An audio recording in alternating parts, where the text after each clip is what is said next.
तो अब हम लोग कर्ण, लंब और आधार में संबंध स्थापित करने वाले प्रमेय के विषय में जानकारी लेंगे।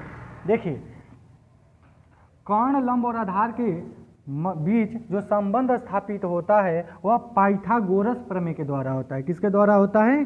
पाइथागोरस प्रमेय के द्वारा। पाइथागोरस प्रमेय, यह प्रमेय कर्ण, लंब और आधार में संबंध स्थापित करता है। जैसे समझिएगा आप लोग, क्या संबंध स्थापित होता है?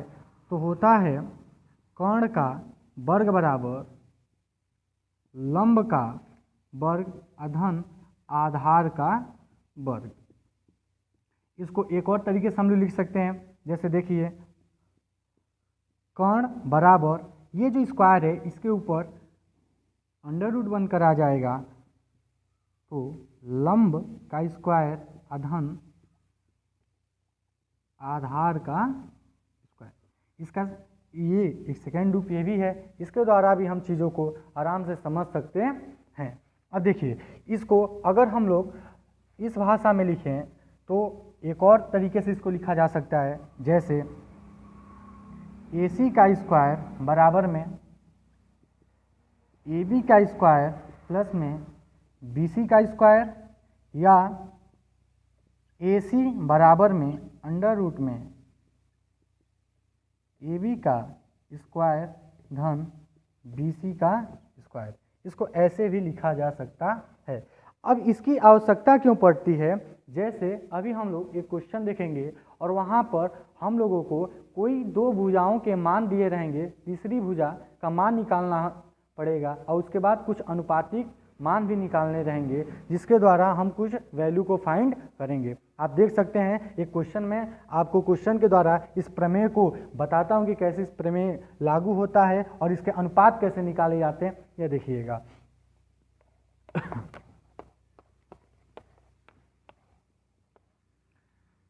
जैसे है tan थीटा बराबर 4/3 और आपसे पूछा जा रहा है sin थीटा, cot थीटा और cos थीटा, इन सभी के अनुपातिक मान आप ज्ञात कीजिए।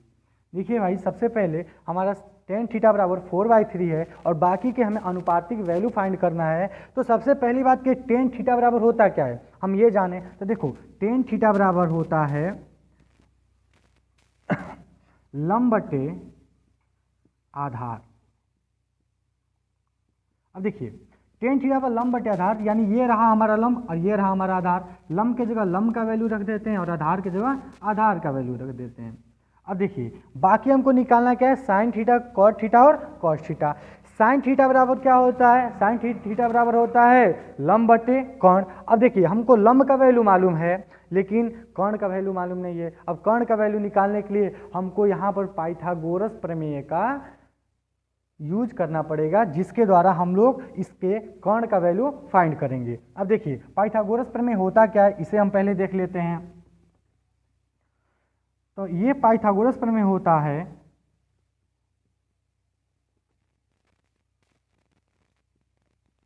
कर्ण का वर्ग बराबर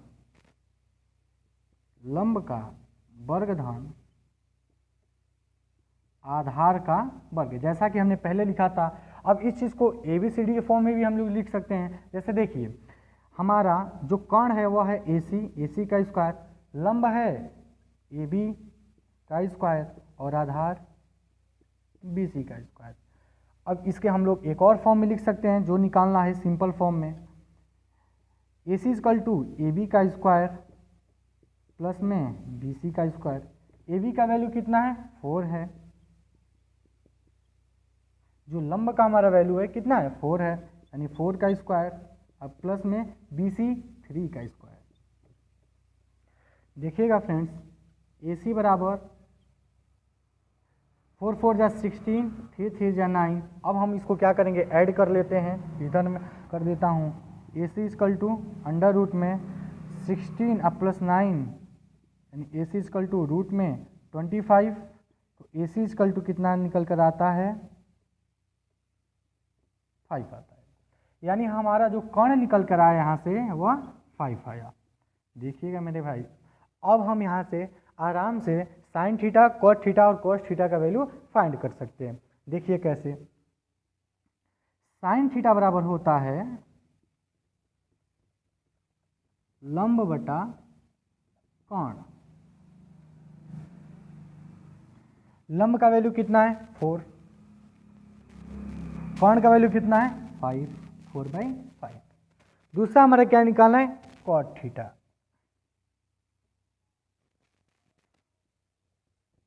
कॉट थीटा बराबर होता है, आप 10 के वैल्यू को मैंने बताया था, बस उसको जस्ट आप क्या कीजिए, पलट दीजिए, यानी कॉट थीटा बराबर हो जाएगा 3/4 और आगे का मेरा वैल्यू है कॉस थीटा। कॉस थीटा बराबर क्या होगा,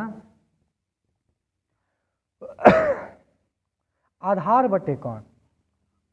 आधार कितना है, आधार है 3 और कोण कितना है 5। तो ये हमारा रहा पाइथागोरस थ्योरम, जिसको हम लोग यूज करेंगे और इसके द्वारा हम लोग क्वेश्चन को फाइंड करेंगे। ठीक है, क्वेश्चन के जो भी सॉल्यूशन होंगे उसको हम लोग क्या करेंगे, फाइंड करेंगे। अगर आप लोगों को ये अच्छी लगी हो, कॉन्सेप्ट ये समझ में आए हों, तो आप इसको जस्ट लाइक कर सकते हैं।